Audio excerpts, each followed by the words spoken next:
Shock Monkey Radio is entertainment for adults, by adults, and the views and opinions expressed here do not reflect upon the sponsors or FXBG Public Radio.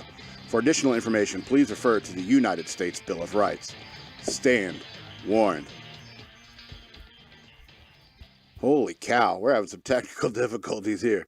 It's a fly-by-night operation, I guarantee you. Not really. It was quite professional. EK really does know what he's doing.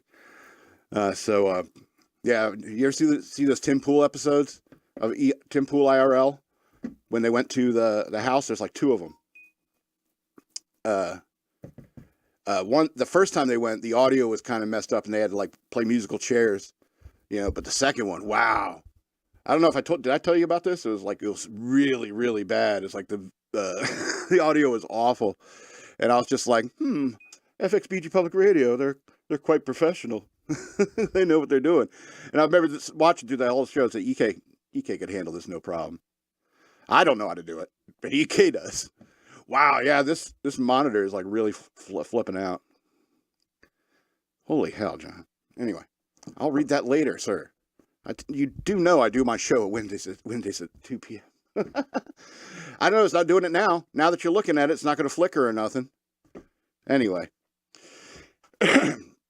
All right, so I was getting my hair cut today. Check out my haircut. I think I found a new barbershop, which coincidentally is my old barbershop under new management, so I think I found it. And I saw this commercial. They had a TV playing. And I saw this commercial for, like, what was it called? It was Toad the Wet Sprockito or something like that. It was some drug company advertising.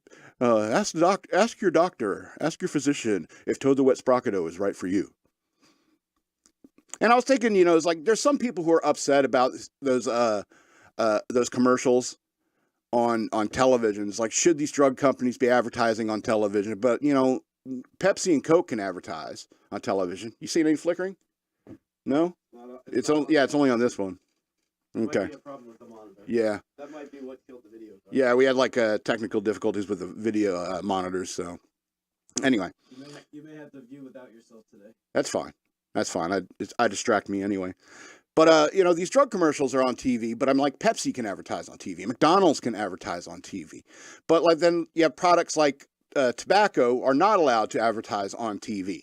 Instead, they use comic books. It's like there they do the anti-smoking ads on comic books, but they're sponsored by Philip Morris. So all these kids are reading comic books. Ooh, if I smoke, I'm going to smoke Philip Morris cigarettes. But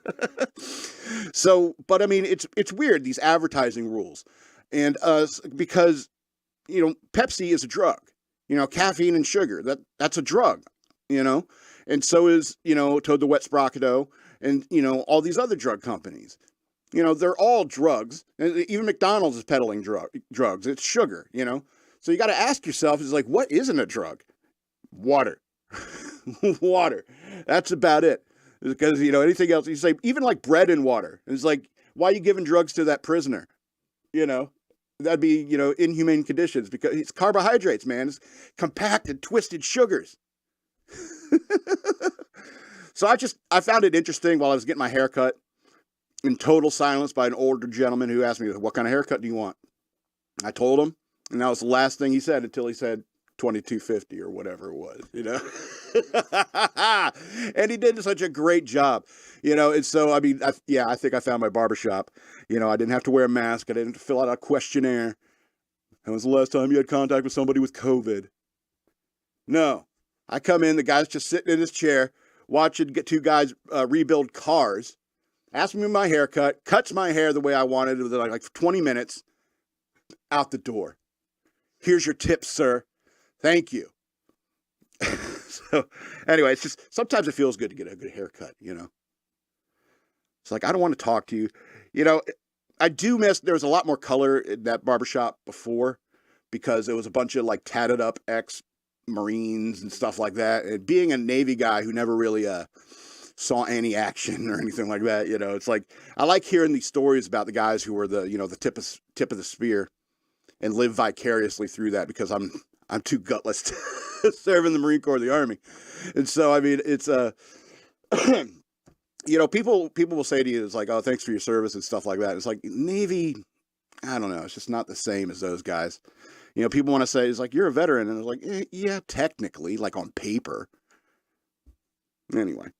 So, we had a crazy wicked St. Patrick's Day, so I'm feeling a little lazy today. So it's going to be a little bit of a lazy day. I'm sure you've already noticed a little bit looser feel.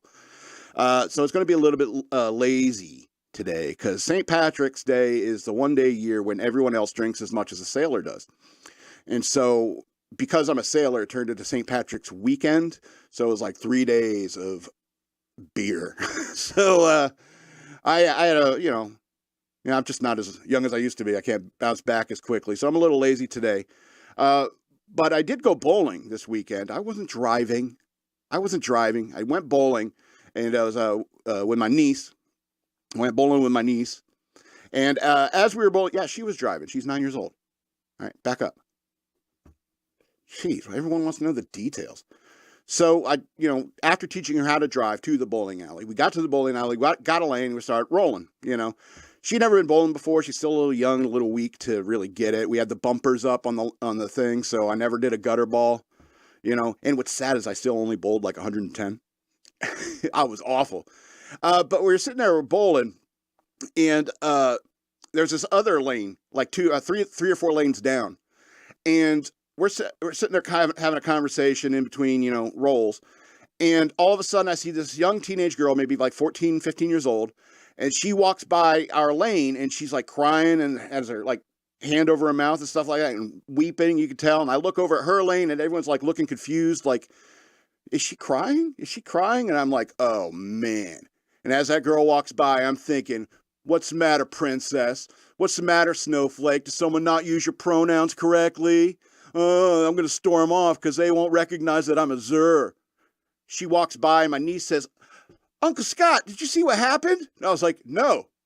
She goes, that girl dropped a bowling ball on her foot. And immediately I start like hating myself, like really hating myself because my niece got the whole story. I jumped to this conclusion, right? And so, of course, as I'm berating myself, I have to say something to my niece. And so I said, yeah, I'd probably cry if I dropped a bowling ball on my foot too. And then we went on about our game, but the whole time, that thing is like flickering like crazy, and it just went off, EK. I don't know, you may want to like turn it off. I don't know, is the ones over there working? Jeez, you should look at this. Oh man. Anyway, so the point is that I went there. I saw a teenage girl crying, and the first thing that popped in my head was my crazy right-wing nonsense that's always floating around in this head. And it's a fantastic lesson for anyone to learn of their own ideology. No matter your ideology, you need to be thinking of that, maybe I've been filling my head with too much of this propaganda and jumped to the wrong conclusion. And the last thing I want to do is jump to the wrong conclusion in front of my niece. Because if my niece turned to me and said, Uncle Scott, did you see what happened? It's like, yeah, somebody probably called her a Z, or she's a face self or something like that, and I'm just like, and I don't want to pass that to my niece. I don't want to pass on my own prejudices to my niece. All right, and make no mistake, what I did was prejudiced. All right, and being prejudicial is something that people do. When you look at me, you see, fat nerdy guy. Probably likes comic books and role-playing games and World of Warcraft. And you'd be right. And he's like, I bet he likes Star Trek too, but you'd be wrong. I do not like Star Trek, unless you're talking about just the original series. All right? There's nuances to everything. But the reason why you do these prejudicial things when you look at me is so you can get a feel of who I am, so you know how to like interact with me. If you take a look at me and you say, like, hey, I bet that guy likes comic books. Hey, man, you like Silver Surfer or what? That's how you can start a conversation with somebody, by making a prejudgment about them. Somebody's wearing a fish t-shirt, it's like you could probably buy heroin from them. So, I mean, there's a reason why, sorry, fish fans. But I mean, the reason why we do that is like, it's almost like human nature. Like you can't not do it. And I did it and I was wrong. And I think it's important. It's like when you realize you do something wrong, you need to correct yourself. Berate yourself a little bit. It's like, that madman, that wasn't fair to that little girl who probably could have like broken toes. who possibly could have been needed to be rushed to the hospital. You callous asshole. You know, you got to do that to yourself sometimes. You got to berate yourself sometimes. So, because we all make mistakes. All right. You guys would not believe what I'm ignoring here behind the scenes. I just hope the show's running. Ignore me. I hope the show's still running. Yeah. All right. I have no idea. Like I said, we're flying by night. We have some crazy technical difficulties that are still ongoing. My God, it's crazy. So please become a patron. Go to patreon.com/shockmonkeyradio. Help upgrade our gear so this stuff stops happening. Need new gear. Patreon.com/shockmonkeyradio. Become an executive producer or something like that. We could use some new gear. I'd appreciate that. Yeah, you can also send me money on Cash App. I think it's up here, Shock Monkey Radio. All one word on your Cash App. You can follow me on social media. The things I think are over here or over here. I forget which one. Got it in general. Yeah, it's around here. Social media at DNALETSAW. That's the word wasteland spelled backwards on Twitter. At Denalitsaw on Twitter. Shock Monkey Radio Redux on Facebook. And at SLRobbins13 on Instagram. I also have a book available for digital download. Books, plural, available for digital download. Search for the author Scott L. Robbins with 2 T's and 2 B's on Amazon.com. Or you can follow the links that are down in the description. They're not here during the live show, but tomorrow there will be. Or you can just find old live shows or old videos, because I put the links in every video for my books down in the description. So go check out my books. All right. So, yeah, Crowder's back. And he's really pushing Rumble. Like I said, I'm not a fan of Rumble. I've tried, because he's given out his after show free, his Mug Club part of the show free on Rumble. I've been trying to watch it on Rumble. And Rumble it's not great software. The 2 times I tried to watch his show on Rumble, it's like the first time trying to get into the show, it crashed on me. I had to restart the app. And plus, it's not Bluetooth capable. If I have to run outside or run upstairs real quick, I can't just tap it and pause it. So it's frustrating. It's frustrating. I want to be on board with you, Steven Crowder, but I don't think Rumble's there yet. Rumble seems to be like the Tesla of YouTube. You know, the tech just isn't there yet. You know? you gotta reboot every 100,000 viewers or something. I don't know. Plus, if I wanted to watch InfoWars, I would watch InfoWars, Steven Crowder, and I watch Steven Crowder because I want to see Steven Crowder. And you cannot invite Alex Jones onto your show 2 days in a row and think you're going to get a word in edgewise. That's Alex Jones, for God's sake. I'm not really a fan of his. I know a lot of people think I would be, but I'm not. You know. Anyway. So, yeah, there's that. I want to talk a little bit about Zsaji. Zsaji? I think that's how you pronounce her name. Anyway, if you know anything about comic books, Zsaji is the female healer that was on the Beyonders Battle World in the Secret Wars. Now, what happened was the superheroes got in a fight with the supervillains, and a lot of them got beat up like real good, you know, real wounded and stuff like that. And so they escape from the bad guys, and they come across this village on Beyonders Battle World that the Beyonder created. And so they come upon this village, and they run. The people can't understand each other. There's this language barrier, and the people of the village run and grab their healer, which is this young, attractive, young alien lady. And she comes out and starts healing all these superheroes. Heal, boom, boom, healing, boom, boom, boom. And they're all like, yeah, oh, hot chick, you know. It was like the reverse of the Nightingale effect, because like everybody she healed kind of like fell in love with her. All right. And so there was this like strange rivalry between Johnny Storm and Colossus. And because Johnny Storm is the kind of like outgoing, like, hey, what's your name, babe? Give me your number, you know, kind of guy. He like immediately makes a move on Zsaji in this village, and they're like making out. He's flying around with her, like with his arms not on fire, but the rest of him is. I don't know how that works. But I mean, it's in the end, they're making out. And Colossus is watching all this, and he's fuming. He's mad. He's like, I love her. Then everyone's like, hey, what about Kitty Pryde? Hey, Peter, you and Kitty are kind of a thing, you know?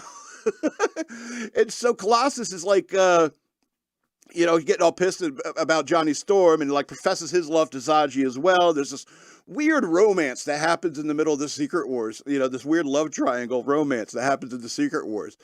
And it's this falling in love with this woman. It's all a side effect of her power.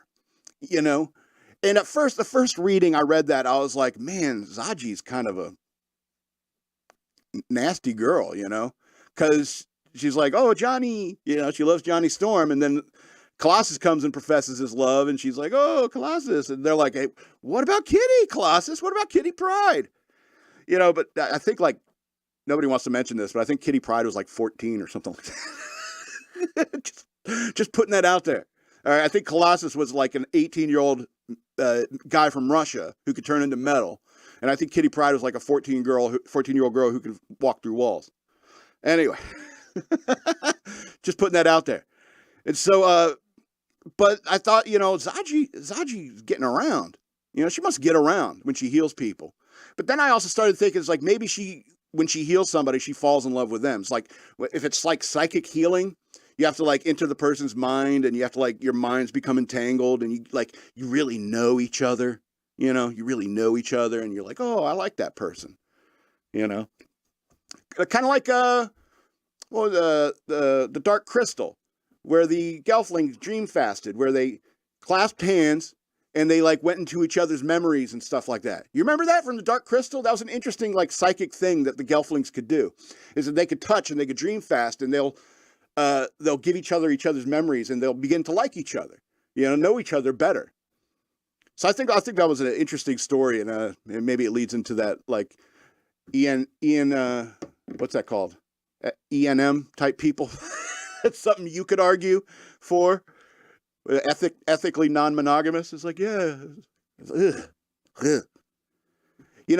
because being a single guy in this day and age is just a nightmare. And it's just you see these profiles. You see so many of them. We're just a couple looking for a third. And it's pictures of a girl and a dude. It's like, well, the girl's hot, but the dude is not. So, what?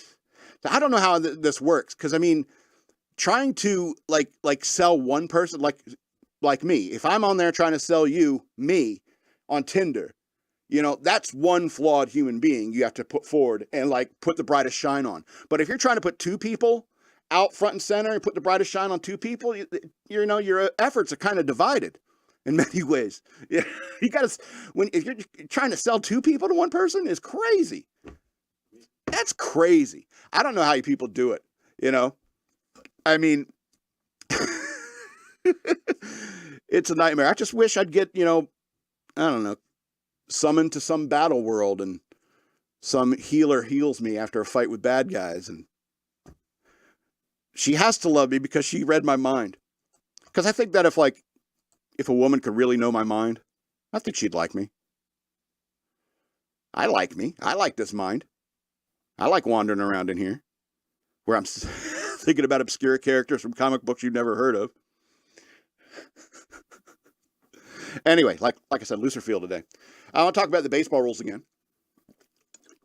I've had some time to think about how I think about what I feel about these rules. Now, I already mentioned last week about making the bases bigger. I thought that's a good idea, especially if you want to reduce contact between players on the base pass. I get it. The shift rules of the infield, I feel like they are designed to create more offensive production. All right. If you can't shift into the perfect defensive position, the statistical defensive position, that allows for opportunities of more like doubles and hits and stuff like that. I think that rule is in effect. The purpose of the rule is for more offensive production. And I think that it's probably a good idea. Probably a good idea. The next rule that I want to talk about is in extra innings, you get an automatic runner on second base. Completely disagree with this rule. I don't think it should be a part of this at all. I understand that people, extra innings can go on and on and on. I'll get to that in the last point with the pitch clock. All right. But when it comes to the, what was I talking about? the runner at second base. See, I want earned runs. I want earned runs. If a guy gets to second base, I want him to put a ball into play in order to get to second base. Any run scored from second in extra innings feels cheap and shouldn't count, if you ask me. I think it should all put an asterisk right next to it, just like 61. All right? Because I don't think that that's right. Those aren't earned runs. I want my runs to be earned. I want my strikes to be over the plate, not a technicality. Like the pitch clock. Now, the pitch clock is designed to speed up play because there's so many people whining out there. Oh, baseball takes so long. Why is it taking so long to get the next pitch going? And those critics, are out of their mind and they don't understand baseball. All right? Baseball is a game about patience. Because in life, you need patience. You could be standing in line at Starbucks. Why is this guy taking so long? Why do you got to ask so many questions? Order your drink and keep going. Or sometimes you're in the line at an amusement park. You're in line for a roller coaster. And you're like, why is this roller coaster line taking so long? Oh, man, we should institute a board clock. You have three seconds to get into that car before it takes off. Because I'm complaining so much that things take so long. Baseball is a game of patience. And as the pitch count gets tighter and tighter, the longer they need to think about their pitch selection. So I'm completely against the pitch clock. All right. Additionally, I loved it when Max Scherzer threw a 13th strikeout and strutted around the infield for 10 seconds. Worth it. Worth it. I know he's a mercenary bastard and he's moved on to other bigger and better things. But that's Max Scherzer, and he had every right to do that. When you throw in that many strikeouts, you have every right to strut around the infield for 10 seconds. And yeah, I'm cool with bat flips too. Just putting that out there. I'm cool with it. Let those boys flip the bats. People, you should celebrate your victory? Get out of here. Get out of here with that nonsense. Anyway, so that's my feelings on the new baseball rules. I talked about them last week, but I didn't really process how I felt about them till now. One more thing, then we'll get into the news. When was the last time you used a payphone? I was thinking about this yesterday. It's like, when was the last time I used a payphone? Can you guess a year, the last time you used a payphone, EK? Last time I used a payphone. 8 years ago. 8 years ago. Really? 8 years. That's more recent than me. Not to make a phone call, but because there was a payphone and let me see if there's a dial tone here. Oh, let's see how far I can take this. I'm going to try a phone number. What is a coin? So, just to see if it still works. Yeah, It might have been a little bit longer than 8 years ago. It might have been 9 years ago. Yeah, what I'm thinking is I'm thinking maybe around 2001, 2002 was the last time I used a payphone. And it would have been more recent than that. Yeah, and it would have been something like I landed at the airport, in DC or something like that, and I had to call my folks. I'm at this place I'm here now or whatever. I'm gonna get a sit-em-on. There was a restaurant that I frequented. Okay, let's talk about restaurants we frequented. Last payphone. Yeah, even that is further back. It's before I went in the Navy. There was a restaurant that I frequented that had a payphone. Had a payphone. Restaurant payphone. And you'd use that? I never used it, but that was the last one you were around? It being there, and I remember at one point in time checking, does this even still work? Oh, okay. Yeah, because I mean... And that was probably, like 8, 9, 10 years ago. Yeah, so what I'm thinking is, like, once I got out of the Navy and was working in this other job, this defense contractor job, from that point on, I had, like, at least a flip phone.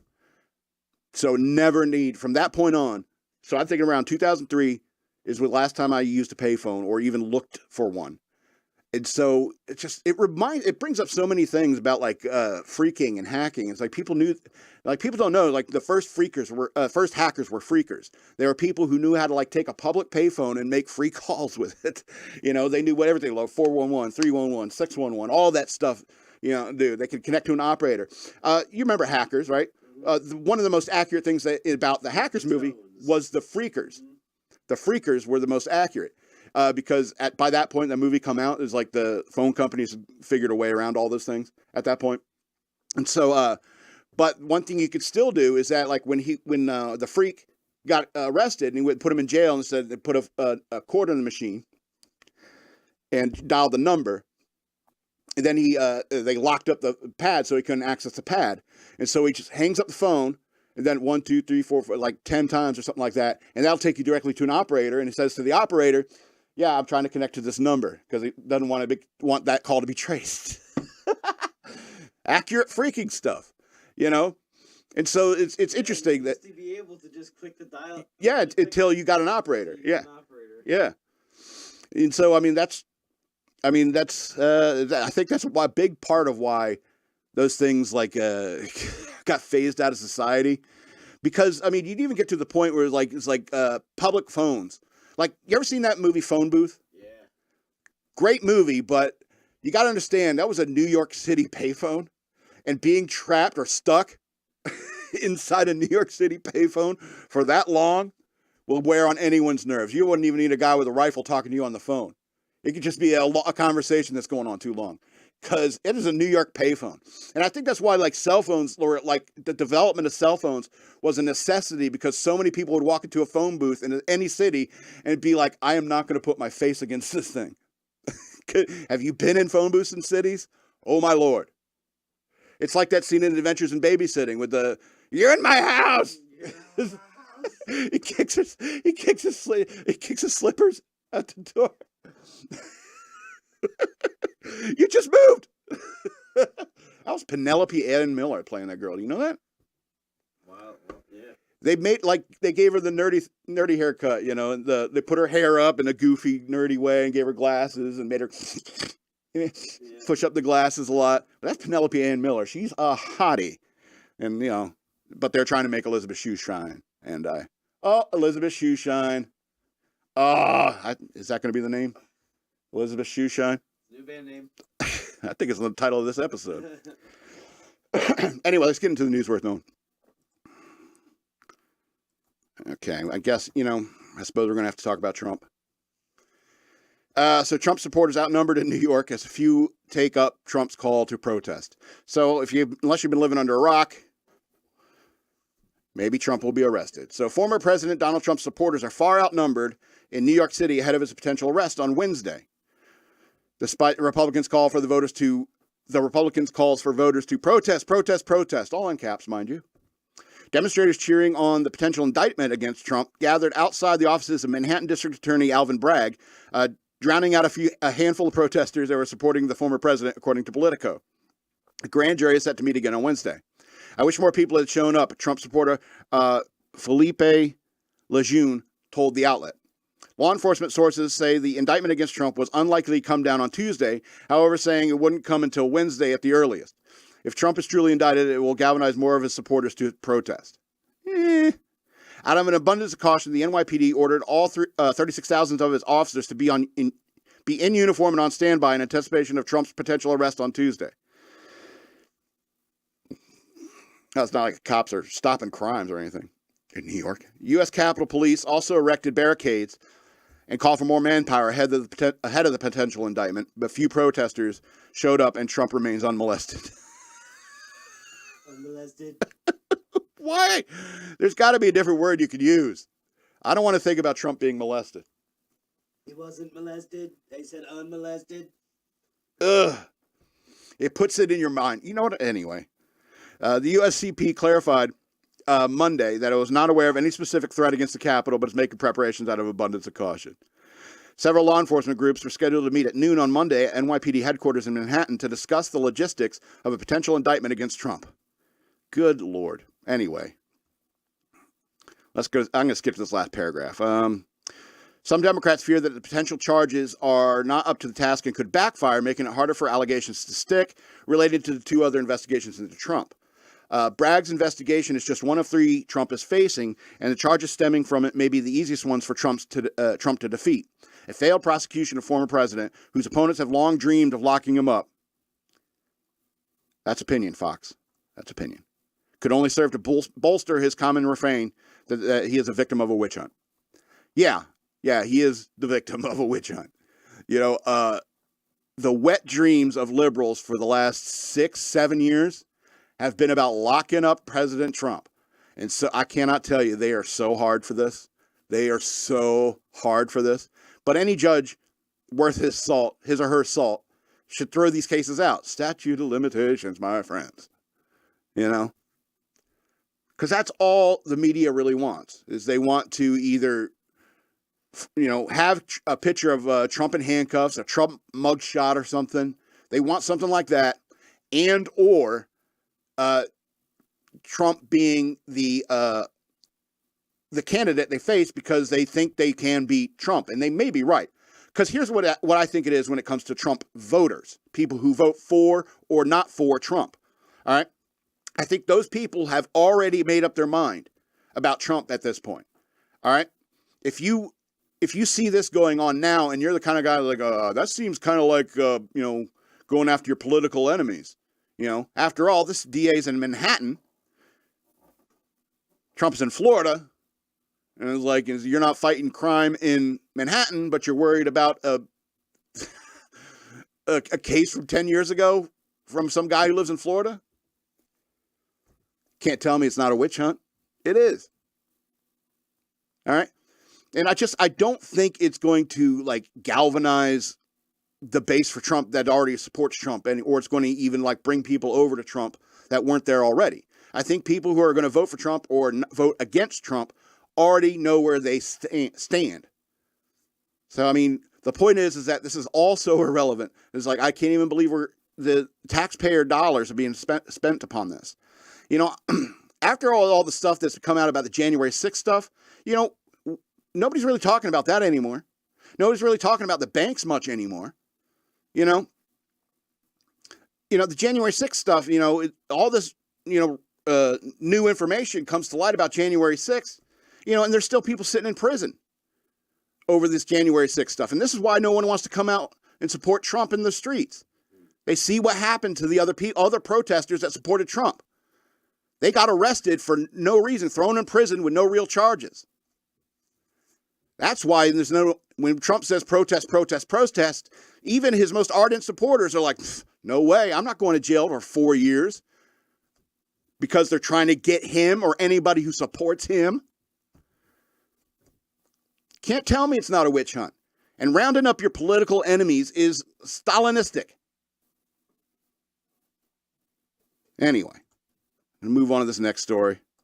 As the world falls down, falling in love.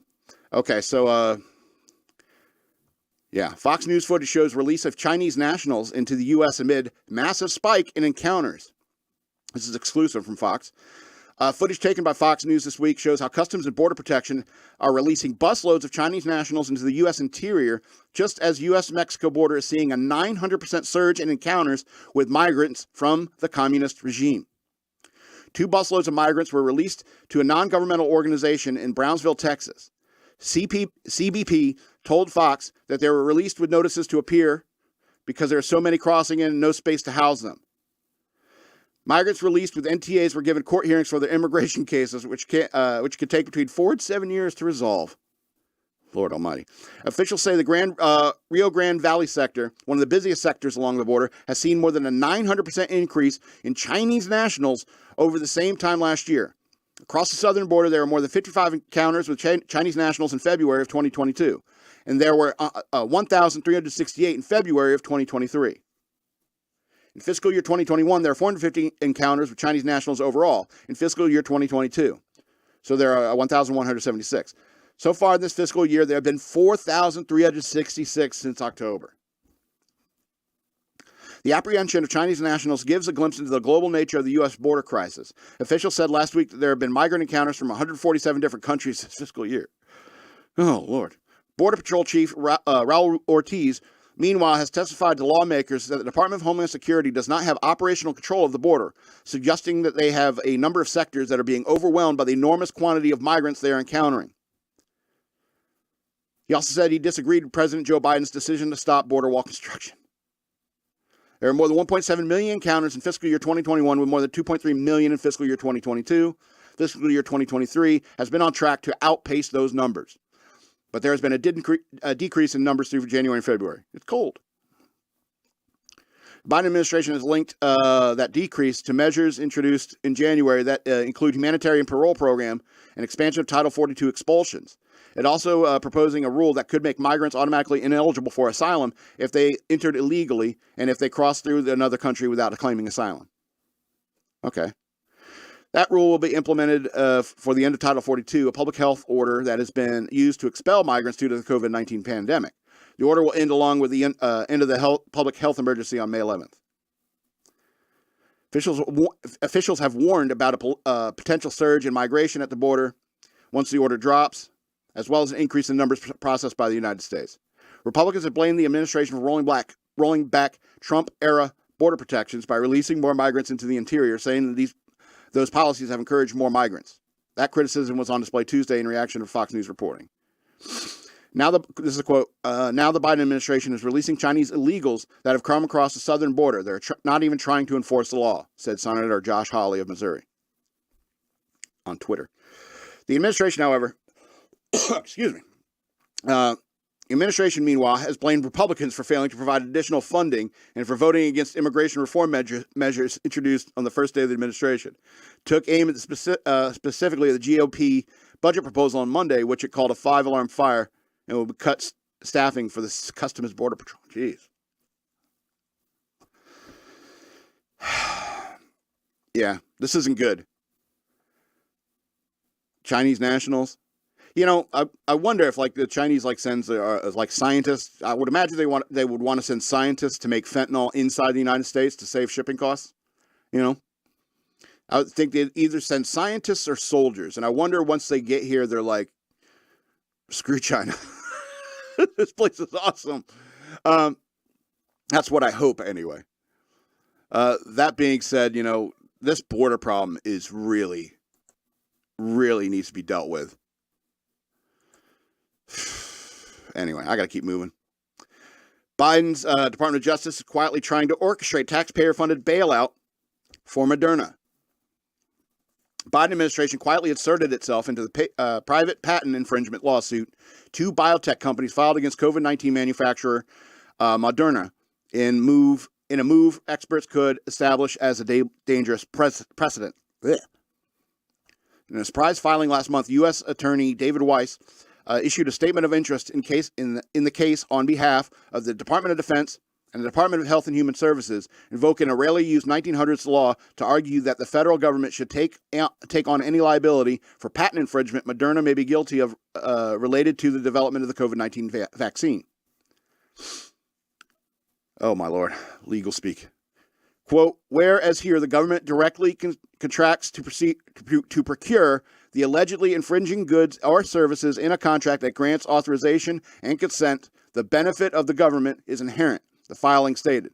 Indeed, the contractor's compliance with the contract's obligations alone demonstrate the benefit, that the government obtains goods and services for which it pays. The filing concludes that companies who patents Moderna may have infringed on during the COVID-19 vaccine development should be limited to pursuing a claim against the federal government in the U.S. Court of Federal Claims. Moderna, which received about $10 million in taxpayer money to produce its COVID-19 vaccine, has since earned billions more in profits selling it, was sued in early 2022 by Genevant Sciences and Arbutus Biopharma Corp., which accused Moderna of using technology that they had patented in its vaccine. The two companies have asked a federal court in Delaware to award them damages for the infringement. Weiss then stepped in to support Moderna a year after it argued in court in May of 2022, filing that any damages should be paid by the federal government since it contracted the vaccine from the company amid a global health emergency. 1 week after Weiss's filing, Moderna disclosed it paid the federal government up to $400 million in a catch-up payment. What interested me was the fact that the government's very strange procedural, I call it gimmick.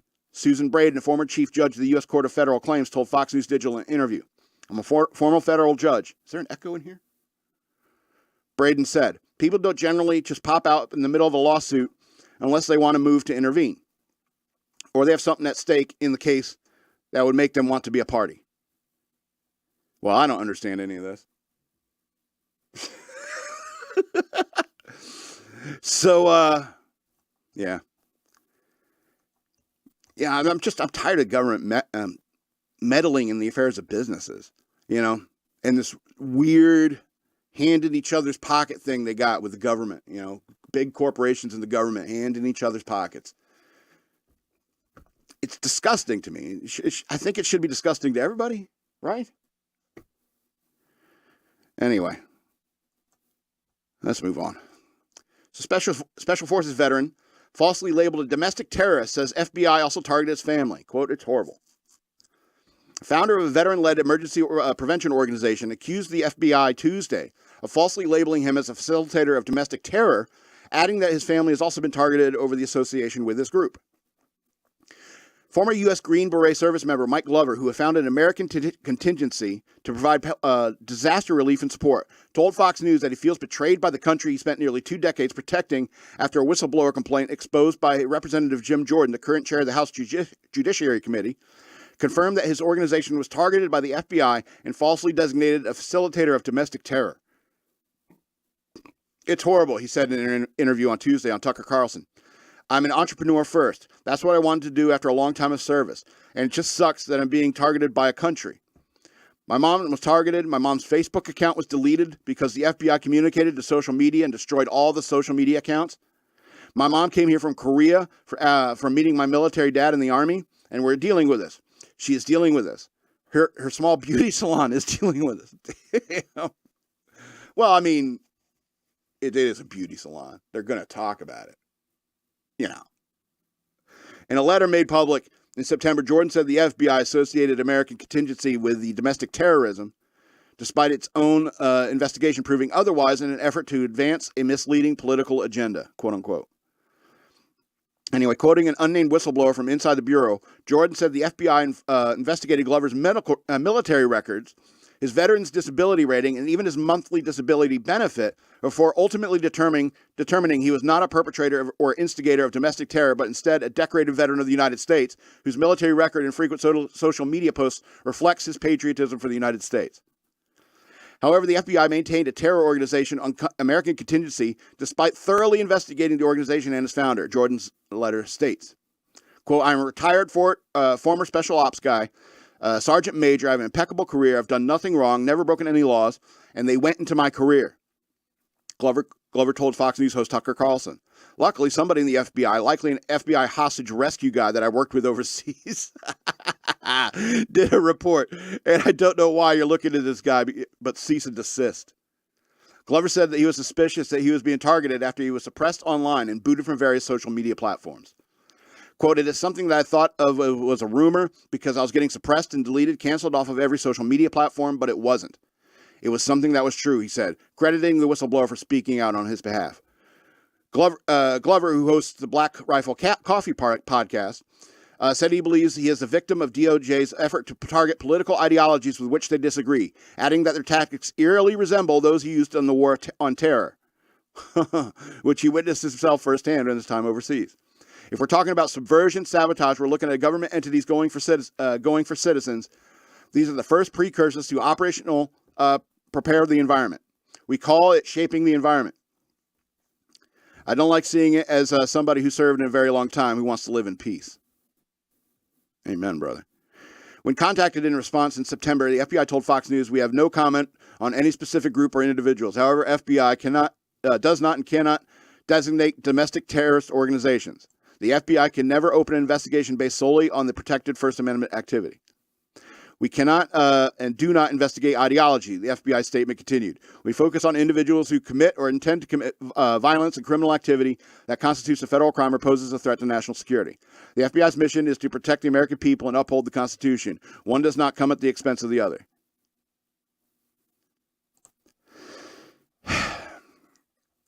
Well, it's just, shadow banning, that doesn't exist. Oh, it very much exists. It very much exists.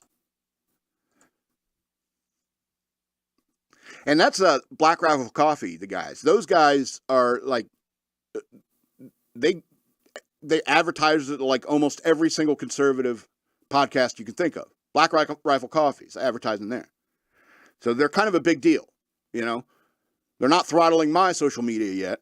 I'm not big enough. 123 subscribers. I'm not successful yet. I'm not making enough for them to have it. There's any profit in it for them to take me down. Anyway, let's get into some silly news before we get out of here. Florida man charged with allegedly slapping a woman's face with a slice of pizza. Florida man was arrested Friday after he allegedly slapped a woman in the face with a slice of pizza during an argument, authorities said. Deputies responded to a residence after receiving a 911 hang-up call for a possible domestic disturbance, the Marion County Sheriff's Office said in an arrest affidavit. Deputies spoke to the suspect, 39-year-old Ortelio Lazaro Alfonso, who told them that he had an argument with the female victim, the affidavit said. The victim told deputies that she had slapped on the left side of her face. The victim told deputies she had been slapped on the left side of her face with a slice of pizza during an argument after Alfonso became upset when she physically disciplined another individual in the home on his bottom area, according to the affidavit. So she spanked the kid, so he hit her with a slice of pizza. I don't know if that's exactly, an eye for an eye kind of thing, but anyway, pizza sauce was found in the... We got to take photos of the pizza sauce. Well, this is similar to blood spatter. Anyway, pizza sauce was found on the front of the victim's shirt collar, and the back of her shirt. She also had remnants of pizza in her hair and around her ear. The cops must have got there quick. The victim let deputies look inside the home, where they found pizza sauce on the walls and the ceiling of the kitchen area.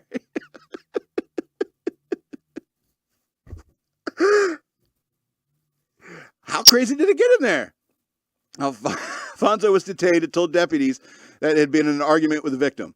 When deputies asked Alfonso if he had struck the victim in the face with a slice of pizza, he said he threw a pizza slice that hit her in the face, according to the document. Let's get it right. Get it right. I threw it, and I hit her. That's right. I'm that good.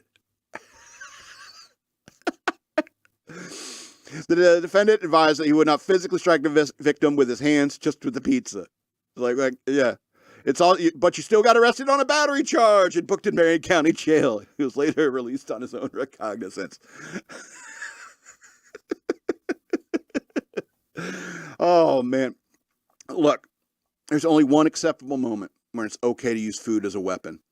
Pizza, specifically, as a weapon. And that is if some asshole puts pineapples on it. Then you could throw that pizza at everybody you want. Because it's trash now. You put pineapples on pizza, you might as well just get a waste paper basket and dump it on there. You ruin the pizza. Comment down below if you disagree. For some reason, that's like what people care about on the internet. If I said something like, if I said I kill cats or something like that, I might get some comments on that as well. You people are weird. You want to see my feet? All right. One more story, then we're out of here. Mom goes viral on TikTok after revealing she named her baby after deceased family dog. The dog's name was Coco.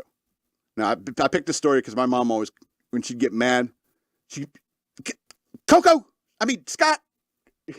Call me the dog's name. I guess I frustrated her the way the dog frustrated her. Anyway. So a mother of 4 has gone viral for sharing the name that she chose for her youngest son that's part inspired by the name of her late pet dog. Amber S., a TikTok user who documents heartfelt family moments, uploaded a video last week that included a overlaid text that questions whether she really chose to name her son after her beloved dog. Quote, "Wait, you seriously named your baby after a dog?" The on-screen text says. The 8-second video shows, yeah, I know what TikTok works, shows her toddler son, Henry Miles, smiling, and the clip cuts to 4 short snippets of Amber's now deceased dog, Miles. Quote, "Lost our first baby 2 days before we lost our last baby. We had our last baby." Wow, it's way different the way I said it. "We lost our first baby 2 days before we had our last baby." Way different. Okay. Amber wrote in the video's caption, "Pretty sure they have the same soul." Come on. You think your new baby's the new Henry's gonna grow up, sniffing everybody's butts? You gotta hit him with a newspaper to really drive the point home. He won't understand English. He won't learn English. And you're like, oh, he must be autistic or something. It's like, no, you got a dog soul in that kid. Don't wish for something like that. That's terrifying. Anyway, the video was viewed more than 1.8 million times. It's garnered over 33,000 likes and blah, blah, bunch of thousand some comments.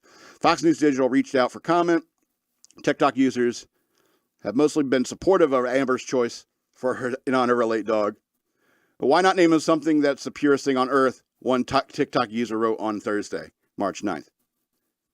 Dogs are not pure. How can I? Anyway, they eat poop. They eat poop. You know that conversation with Vincent Vega and Samuel L. Jackson in Pulp Fiction? Yeah. They're filthy animals. They're not pig filthy, but they're pretty filthy. Anyway. Oh, this is another quote. Oh, I would do that with my gal Zoe, but I draw the line at my cat, Turd Ferguson. Well, if your cat's name is Turd Ferguson, you're probably not going to name your kid that. It probably wouldn't even occur to you. I did love Turd Ferguson, but I'm not going to give that name to an actual human. Because by the time they're old enough for people to say, hey, what the hell does that name mean? It's like, it's this old comedian back in the day. He did Saturday Night Live. He did this thing where he pretended he was Burt Reynolds, but he really thought his name was Turd Ferguson. It's some old people like, yeah, old SNL. What's SNL? I don't know. It's been canceled 10 years ago. All right. So these are other comments. I didn't think I could name a human child Stinky, though. Another wrote on Sunday. Oatmeal, you were named after the bravest cat I ever knew. Another commenter quipped. So that was the joke. Because like everyone's like, hey, my cat's name is not good enough for a human name. And I think that should be true. I don't think you should name a pet like a realistic name. You don't want to be running around your neighborhood shouting, Tommy, and then every guy named Tom comes, what? It's like, you see my dog? No. Tommy. It's like, what? I'm right here. No, my dog's name is Tommy. You know how many times you get in this conversation? But if you're out there going, Rover, come on, Sprinkle Puss. If you see my cat, if you Sprinkle Puss. Or what you do is you get a friend and you play a game. It's like, you go walk like half a mile down the road. And I'll come out here in like 15 minutes, and I'll start walking down the road and go, Sprinkle Puss, Sprinkle Puss, Sprinkle Puss. And then you'll like see me in the distance and come, hey, here I am. And I'm Sprinkle Puss, come down here. And you come running. That's, I don't know, things you do during a power outage, I guess. Or, I guess you got to have an imagination to do that kind of thing. Anyway, this is going to be the end of the show. I want to remind you again that I have a Patreon. Go to patreon.com/shockmonkeyradio. Become a patron. I would appreciate that very much. You can also send me money through Cash App. Use the hashtag shockmonkeyradio, all one word. Follow me on social media at Dnalitsaw. That's DNALETSAW on Twitter.